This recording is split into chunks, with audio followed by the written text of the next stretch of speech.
In the Korean horror film Goksang, or The Wailing in English, a ghost, a demon, a shaman, and a zombie-like viral infection dominate a small rural village. Which of these supernatural forces is the true threat? The film doesn't provide any easy answers, leaving the viewers with an ambiguous ending and a dreadful feeling that lingers even after the credits roll. Na Hong-jin is a South Korean film director and screenwriter that made his first feature film debut in 2008 with the film The Chaser. He was met with critical acclaim as he won Best Director at the Grand Bell Awards and Korean Film Awards. His follow-up film, The Yellow Sea, was released in 2010 and later also screened at the 2011 Cannes Film Festival. Both films are thrillers that depict men fighting for control in the face of overwhelming odds. The Wailing, released in 2016, was Na's third film, and shares a similar premise. It was also screened at the Cannes Film Festival, and was also met with critical success. It boasts a 99% approval score on Rotten Tomatoes with over 82 critics. It won awards domestically and internationally, and it made over $51 million worldwide with an original budget of just $8 million. It's now part of the 10 million movie club, outranking films like JSA and Shiri in terms of domestic sales. Goksang refers to the name of the remote mountain village the movie takes place in, while its English title, The Wailing, ties into the waves of violence, death, and sickness that plague the town. Here is a trailer that gives a great introduction to the plot and characters.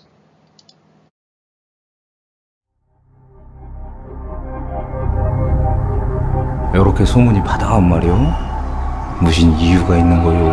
이유가 요새 자꾸 동네에서 사람 죽어나가는 거 그놈이랑 뭔 연관이 있는 거요? 싹 다 그 양반이 오거나 생긴 일들 아니오? 여기 다 뭔 일이다냐 그래? 요소 다 죽어버렸어. 직접 본 거야? 한번 봤지? 맞는가? 이 뭐가지? 이거 뭐야 이거? 아따 자네 며칠 전에 만나면 안 되는 것을 만난 적 있지? 아내가 그곳을 건드리고 그랬어? 똑같대요 증상이. 그 사람들이 그놈이 자꾸 눈에 뵈는 것은 그놈이 자꾸 찾아가고 있는 것이라. 피를 말려 죽이려고. 그놈은 그냥 미끼를 던져본 것이고 자네 딸내미는 그곳을 확 물어본 것이요. 내 눈깔을 직접 봐야 쓰겠다.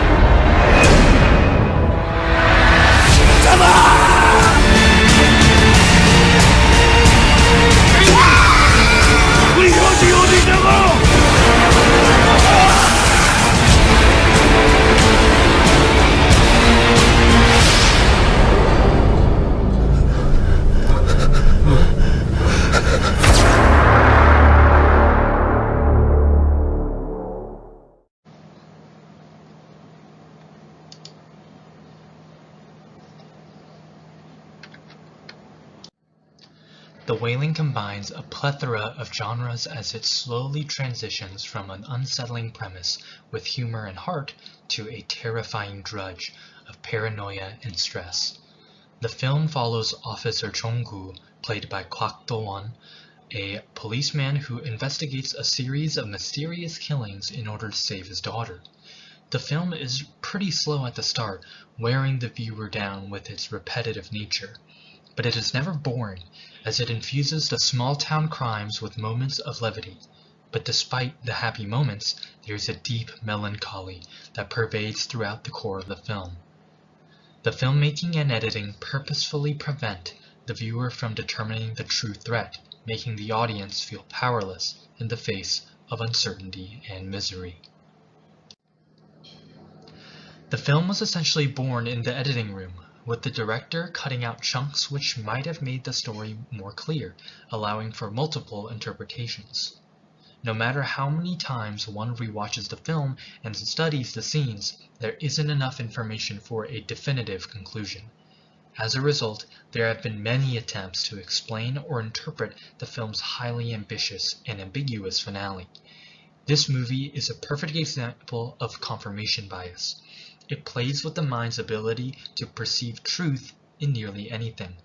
Without proper evidence or enough information, two events that happen to coincide can't be classified as cause and effect, and that is one of the central themes of the film.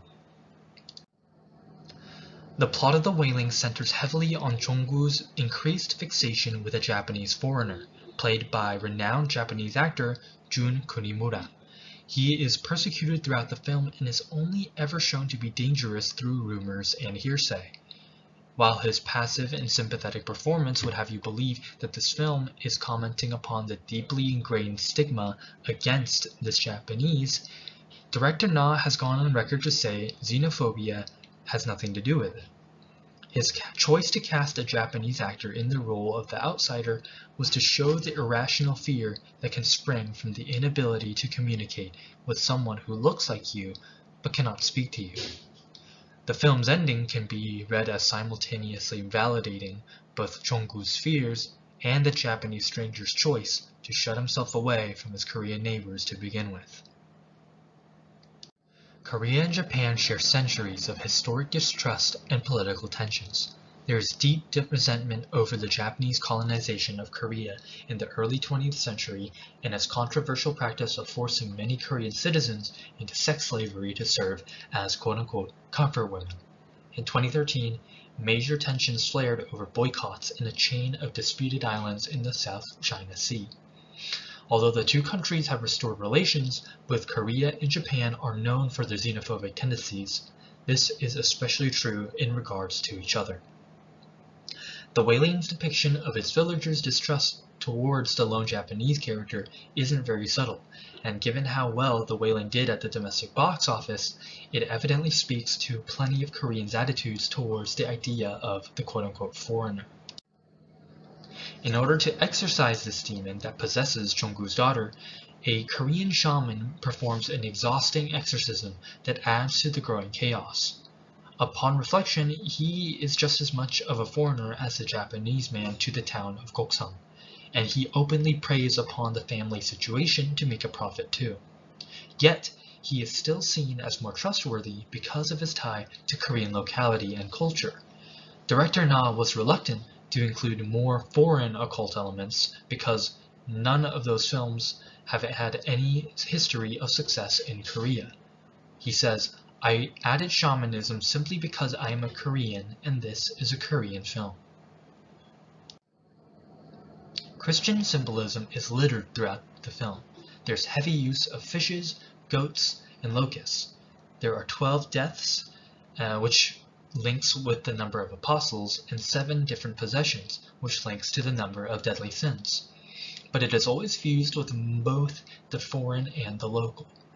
One major example is Mumyang, or No Name. She is a woman clad in white that appears throughout the film. In her first appearance, she symbolizes purity by casting stones at the officers. Jesus says, "Let the one among you who is without sin be the first to cast a stone." She even tests Jong-woo's faith at the end on the last crucial moment, telling him to wait for the rooster to crow 3 times just like Jesus says to Peter. In the end, The Wailing succeeds because of its excellent direction and cinematography. Who's a demon, devil, or ghost is all a matter of faith. The core of the story is a man desperate to find answers in the face of overwhelming tragedy. When every possible answer is a mix of the foreign and the local, it is hard to find out who to pin the blame on and who to trust. Its use of Korean culture as well as Korean attitudes towards the Japanese is undoubtedly a major feature of its commercial success within the domestic box office. But its quality holds up beyond its unique themes and is one of my favorite contemporary Korean films. Thank you.